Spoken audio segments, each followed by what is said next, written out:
Are you ready to duel? Oh yeah. You wouldn't happen to be on Speedroid, would you? What makes you say that? Oh, you know, your field center, your sleeves, the fact that you seem to be reaching for a big box of toys? Why don't you just take your turn?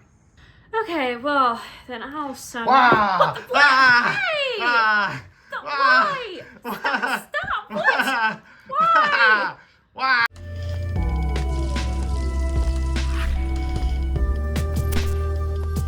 Good afternoon, Jank enthusiasts. I'm MBT, and this is 10-Minute Testing. Last week, we took a look at a deck that had been specifically enabled by the ban list. I'm happy to report that we will be beating ban list content to death, continuing with this week's pile of garbage from the toy box. Presenting Speedroid KASHTIRA. So here's the list, stolen from Winter Kills, link to his video below. As always, I'll give you a background about the archetype, a little bit of a discussion about what I hope the deck can do, and of course the card by card. But first, this video is sponsored by Pyramid. Looking to pick up something for the jank enthusiast in your life? Well, look no further. I've worked with Pyramid a number of times, most recently during the subathon. If you were subjected to that, you remember not only did we release an exclusive line of limited time merch, we also announced we'd be doing it again later in the year. Well, it's later in the year. Pyramid just dropped their MBT 2023 winter collection with tons of cool new exclusive designs. We've got the Kubiro, nice little embroidered guy here, the Flu Birds. We even got the little owl on the sleeves. And for those of you looking for more traditional Yu-Gi-Oh merch, we have a limited time version of their Heroic Enclave cloth with a little cameo by my special little guy. Trucker hats, beanies, snapbacks for the fuckboys in the audience. As a heads up, Pyramid prints clothing to order, which means that they're not going to get to you for another couple of weeks. Sorry about Christmas. Anyway, go to pyramid.com or click the link in my description and check them out. With that, let's slide into Speedroid KASHTIRA. If you're familiar at all with Speedroid, this probably looks a little weird to you. Where are the marbles? Where are the dice? How shall I go 0-2 after bricking twice? See, Speedroid used to be a series of toys given life that would cycle through a series of synchros until they made one of 3 or 4 comical bosses. You know, synchro monsters with names like Crystal Wing, Synchro Wing, Shining Flare, Wing Star, Car. But times have changed, and now duelists prioritize deck building principles like playing non-engine and winning games. What happened to this once great metagame? So why are we taking a look at Speedroid? Well, alongside Terratop's terrific return to semi-limited status, Speedroid received another buff on the ban list, KASHTIRA Unicorn. See, Speedroid's synchro climbs usually left a lot to be desired. You simply had to invest too many toys into one towers. But 7-star monsters that summon themselves, well, they line up pretty well alongside Speedroid's 3-star tuners. Unicorn not only represents 2 material through itself and birth, it's also a wind attribute, conveniently circumventing Speedroid's locks, and it can assemble a Draco Sack, which is in itself a rubber band shooter and a half. The end result is a deck whose end bosses are a lot more snore-inducing than Speedroid Pure, but whose win rate is actually pretty impressive. So with that, let's get into the card by card. First up, and I'm so happy I get to say this, 2 Speedroid Terratop. If you control no monsters, you can special summon this card from your hand, and when this card is normally special summoned, you can add a Speedroid monster from your deck to your hand. Next up, its partner in crime, 2 copies of Speedroid Takatomborg. If you control a wind monster, you can special summon this card from your hand. You contribute it to special summon a Speedroid tuner from your deck. Also, you can't special summon for the rest of the turn except for winds. That's a hard once on the special summon. Afterwards, we have Car Turbo. If you control a wind monster, you can special this from your hand. You cannot activate monster effects for the rest of the turn except winds, and you can banish this card and a Speedroid monster from your graveyard to increase the attack of all your wind monsters until the end of the turn by an additional 800. We've got 2 copies of Speedroid Denden Daiko Duke, which can be banished from the graveyard to special summon a Speedroid tuner from your hand to graveyard except itself, and then 1 apiece of Speedroid Fuki Modoshi Piper. This card, if normally special summoned, can excavate cards on the top of your deck equal to the number of other wind monsters you control, and you get 1 to your hand, then put the rest on the bottom of the deck in any order, then can be banished from the graveyard in order to target a level 3 or higher wind monster you control and reduce its level by 2, and Speedroid Double Yo-Yo, which on normal summon can target a level 3 or lower Speedroid monster in your graveyard, special summon it. This is usually part of your rubber band shooter alongside Terratop. We're playing 2 copies of Mecha Phantom Beast Tetherwolf, which is a 1-card rubber band shooter. If it's normal summoned, you special summon a Mecha Phantom Beast token, and its level is increased by the total levels of all Mecha Phantom Beast tokens you control. While you control a token, this card can't be destroyed by battle or card effects, and once per battle during the damage step, when this card battles an opponent's monster, tribute a token, it gains 800 attack until the end of the turn. This ends up coming up a lot more than you would expect, especially when going second. It's like Pankratops at home. After that, we've got 3 copies of KASHTIRA Unicorn, 3 copies of KASHTIRA Fenrir, and a Scareclaw KASHTIRA. For spells, we're on 3 Pressured Planet Wraithsoth, 1 KASHTIRA Birth, and 3 Pot of Prosperity. And now, for the non-engine, we're on 3 copies of Ash Blossom and Joy Spring, 3 Droll and Lockbird, 2 Ghost Ogre and Snow Rabbit, 3 Enemy Controller, and 3 Infinite Impermanence in the extra. We've got 2 copies of High Speedroid Rubber Band Shooter. This can be made with 2 Wind Monsters. During your main phase, immediately after this effect resolves, normal Wind Monster. Also, you can't special summon monsters from the extra deck for the rest of the turn except Synchros. And you can banish a Wind Synchro monster from your extra deck to reveal 2 Speedroid monsters with different names from your deck whose total levels equal the level of that Synchro monster. Your opponent randomly picks one for you to add to your hand, and you send the other to the graveyard. We've got 1 copy of Win the Wind Charmer Verdant, 1 SP Little Knight, 1 Varslag, which is actually a pretty decent way to keep cards out of the graveyard, 1 copy of Juju, 1 copy of Stardust Charge Warrior, a Dawn Dragster, a Wind Pegasus, Adagnister, a Clearwing Fast Dragon, a Clearwing Synchro Dragon, Double Baron, 1 Mecha Phantom Beast Draco Sack, being summoned off Tetherwolf often enough, by the way, and 1 Zeus. In the side, we've got 3 copies of Dimension Shifter, 2 Pankratops, 2 Ghost Spell and Haunted Mansion, a Triple Tactics Talents, a Feather Duster, Triple Solemn,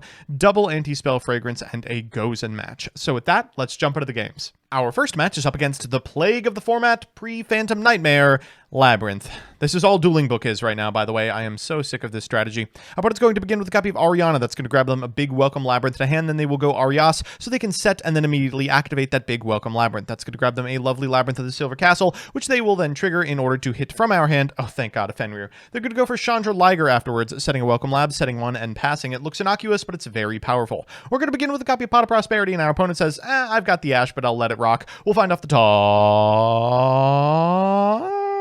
Ugh, a bunch of stinkers. All right, we'll go for the Wraithsoth here. Activate the effect of the Wraithsoth. They're going to go for the big Welcome Labrynth to put it back in hand. That's one more thing we don't have to worry about. It's Fenrir time. Our opponent's going to Ash Blossom, and that means we get to trigger the effect of the Fenrir and never worry about Lovely ever again. We'll normal summon a Denden Daiko Duke, and down comes the destructive Daruma Karma Cannon. Yikes.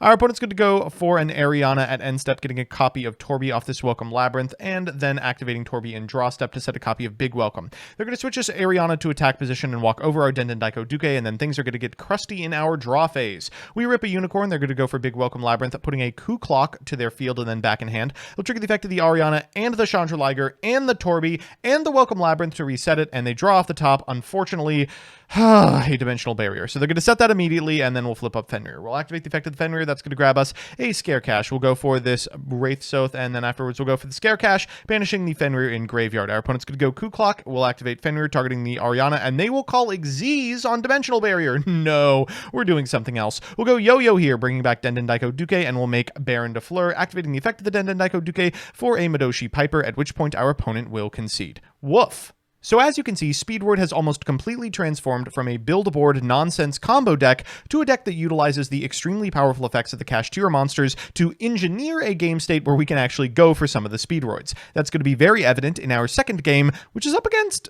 Illusion Plunder Patrol. I like it. We're going first this time, and our hand looks pretty good. We're going to go ahead and special out this Fenrir. We'll activate the effect, grab a copy of Unicorn in hand, then we'll normal summon the Tetherwolf. We'll activate Tetherwolf's effect, summoning a token, and what do you know? That's 2 7s. We'll go Dracosack with the Mecha Phantom Beast. Who knew you could do that? We'll summon a bunch of tokens, and then make a copy of the Rubber Band Shooter. We'll go for the effect, revealing Juju, and what do you know? We Juju on the beat. We get a copy of Car Turbo to hand. Next, we're going to go for this Scareclaw KASHTIRA, and then we'll chain that to the Rubber Band Shooter before we're winlocked, so we can get this Steratop to our hand and this Takatomborg to our side of the field. We are going to use the effect of the Takatomborg to get a Madoshi Piper, and then we will be able to excavate the top 5 cards of our deck and take the most powerful. Probably the Droll and Lockbird here, I believe. We'll go for Clearwing Fast Dragon and pass back to our opponent with a couple of negates up. Our opponent's going to begin with a copy of Golden Hair. They're going to summon it, pitching a Whitebeard. This allows them to use the Whitebeard to get a Black Eyes to their side of the field, and they'll go Mowork. Here, we're going to get rid of one of our tokens to take our opponent's Mowork before they can do anything with it. Then they're going to go Redbeard into Bluebeard, which makes Blackbeard. They're going to equip their Redbeard to the Blackbeard and trigger the effect of the Black Eyes. They rip off the Bluebeard in order to grab back the Whitebeard. They'll go to the battle phase and walk over the Mowork and attempt to activate the effect of the Blackbeard in battle phase, but that'll be checked by the Clearwing Fast Dragon. We're not giving up Barone just yet. Opponent's going to go for Golden Hair, summoning it back, and then make a Jord. They'll trigger the effect of the Black Eyes in order to special out this copy of Redbeard, and then they'll trigger the effect of the Jord in order to scale it, call Dark, and give the pair of us a token. All right, no big deal. They'll pass back to us. We draw for turn, and things are looking up. We are going to begin by Tribute received, summoning a KASHTIRA Unicorn. Opponent's going to go for the Earth Ship off of this Redbeard. We will go KASHTIRA Unicorn to grab a Birth, and then we'll activate said Birth. We'll activate the effect of the Birth for a Fenrir. Then they'll go for a Jord, which we will finally pull the trigger on the Baron de Fleur. We'll trigger the effect of the Baron de Fleur to eat the token, and then we'll go to the battle phase, attacking into the Blackbeard in damage step, activating the effect of the Clearwing Fast Dragon, and getting in for well over lethal. Pretty textbook. So it's time for game 3, and you know what that means, a best of 3 versus meta. Our opponent's playing Purrely, and our hand looks pretty good. Get excited to see dueling Drolls a lot in the upcoming format, unfortunately. We're going to go Tetherwolf for a token, then afterwards we can link these two off for the Rubber Band Shooter. We'll banish a Juju and grab a copy of Takatomborg to hand, at which point our opponent will Droll and Lockbird. Okay, we can still make this work. We're going to go Takatomborg for Denton Daiko Duke for Havalslag. We're going to shuffle back that copy of Droll and Lockbird, set 1 and pass. It doesn't look particularly strong, but it's a disruption out of the graveyard, a Droll and Lockbird, and an Ash Blossom, so we'll see what we could do. Opponent's going to go for a Happy Memory, targeting the stray Purrely Street, then activating the effect of Purrely. Great opportunity for Droll and Lockbird. They're going to Purrely, targeting this copy of Happy in graveyard. Out comes Happiness, and they will just go to end step here, activating the effect of the stray Purrely Street, so that they can potentially draw a card as well. They'll do that. It's a Purrely. We'll go ahead and normal summon this copy of Ash Blossom and Joyous Spring, go to the battle phase, and then tribute it in order to take the Purrely Happiness. We'll get in for 48 and 2,000, and what do you know, in main phase 2, we can make a huge Divine Arsenal AA Zeus. Our opponent draws for turn. They're going to go ahead and normal summon a copy of Purrely. We will infip said Purrely, and that should be all she wrote. We know that they have a copy of Mi Amigo, but it's not going to accomplish too much here. They're going to instead go Anima, take Varslag, and pass. We're going to go ahead and activate the effect of the Sky Thunder, eat the entire field, and our opponent's going to concede. So it's time for game 2, and I can already tell this is going to be a very engaging game with a lot of back and forth. My opponent's going first. They're going to begin with the copy of Purrely. They'll activate the effect of the Purrely, finding off the top. A beauty! What a nice memory for our Purrely to put directly into the banished zone. Our opponent's going to chain to our activation of Dimension Shifter, so they get that pretty memory into the graveyard, enabling them a summon of beauty later in the turn, but that's going to be it. They're going to go Purrely here, revealing off the top. Ooh, a happy memory. 2 good kitties in a row. That's something. They're going to grab a Mi Amigo. They'll activate the effect of the Mi Amigo. That seems like a pretty obvious Ash Blossom here. We're going to go ahead and allow them to activate the effect of the Purrely, going into a Purrely Beauty as they go into Anima and SP Little Knight. They'll SP Little Knight to banish our Dimension Shifter. I mean, we're just going to do the other one. They're going to go for the effect of the straight Purrely Street at end step in order to get a draw off this Beauty. We'll lead with a copy of the Wraith Soth, and then we'll special summon a KASHTIRA Unicorn, going to the battle phase, at which point our opponent will activate Happy Memory, targeting their Little Knight. They're going to go for the Purrely here in order to grab a copy of Purrleap, but we still get to walk over it. In main phase 2, we can activate the effect of the KASHTIRA Unicorn to get a copy of Birth. We'll normal summon a copy of Madoshi Piper, which reveals 1 card. It's Droll and Lockbird, though, so I can't be too pissed about it. We'll go Rubber Band Shooter. Our opponent will negate it, and then we'll triple tack, taking this copy of Beauty for our own SP Little Knight. We're going to banish this copy of Mi Amigo, then we'll activate Birth, use the effect of the Birth in order to bring back a KASHTIRA Unicorn, and pass back to our opponent, who is now on 2 cards and unable to play the game. So we're back with the deck, and I'm starting to believe in the Speedroid sweep. Let's do the pros and cons. First, the pros. 1, the cash cards are really good, even after all this time. Fenrir and Unicorn are huge beaters that often pressure your opponent to interact before you even commit. 2, the Cash engine makes the Speedroid engine. By overlaying 2 7s into Drake Attack, you can easily put 2 wins on the field to get into Rubber Band Shooter and Tuner Access and Speedroids, meaning it's almost impossible to brick on the invaders. And 3, you get to play 15 non-engine, 18 if you count Fenrir. This lets you play real low to the ground and just sit on a Baron with 2 to 4 hand traps really comfortably. And the cons. 1, the synergy is one way. If you only draw the Speedroid stuff, you can't access the Cash engine, and your board is going to be notably weaker without heavy card investment. 2, the RNG of Rubber Band now matters. You can usually account for the shooter, but it can sometimes hurt the lines if you lose the 50-50. And 3, RBS is kind of an interaction magnet. If you're unable to push through your opponent's pressure points, you might just be making it on the way to SP.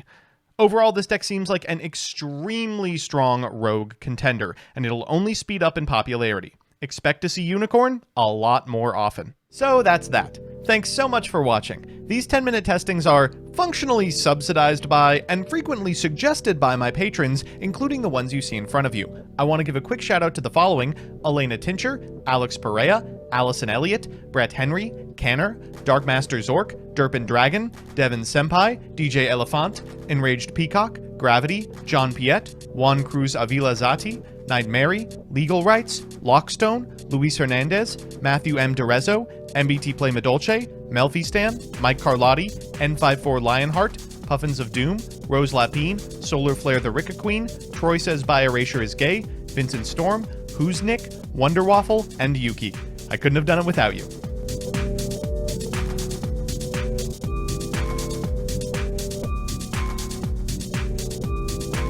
Oh, the field center, a third thing, and a box of toys.